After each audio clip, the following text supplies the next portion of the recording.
Yun guys, dahil binalik ko sa stock, ito yung nangyayari sa stock shock nya, oh. Front shock guys, dahil matagal na stock sa taguan. So ito, medyo inamag. Yan, yan siya guys. So labis pa rin talaga ang urig dyan, ang urig, dahil sobrang matibay.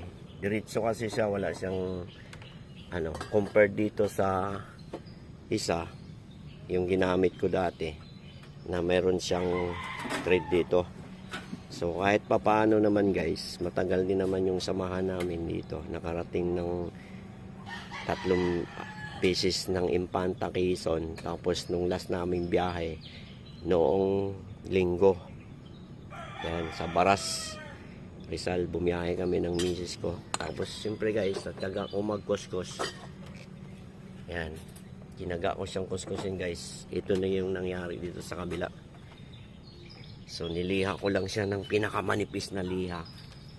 So medyo may itim-itim pa, kunting na lang, finish na lang, tiyaga kunting tiyaga na lang siya guys, para pumugi. Yan.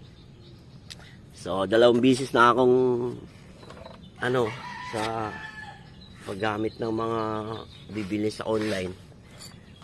Yung una guys, nangyari doon sa may brick hub ko. So ito na, kunting kuskus ko lang to naman dito. Ito yung mga kasabihan guys, na pag may tiyaga talagang may nilaga. So pag may tiyaga kang magkukuskus, nangyari kasi guys, itong isa, oh. Kaya binalik ko siya sa stock dahil naputol. Yan, oh. Putol siya guys eh.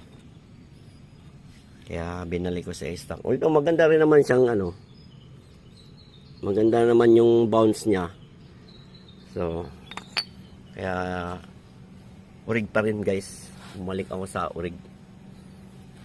So yan, mga ganda lang sa tingin. Tapos although matibay naman, pero kailangan lang talagang always check mo. I-check mo siya kasi delikado.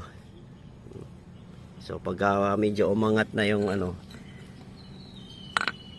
palitan mo na. Huwag mo nang abutin ng kasi disgrasya lang aabutin. So yan na guys, oh. Tiyaga lang sa pagkuskus. Diba? Bago? Hindi, inuskus ko lang yung stock niya. So yun lang guys.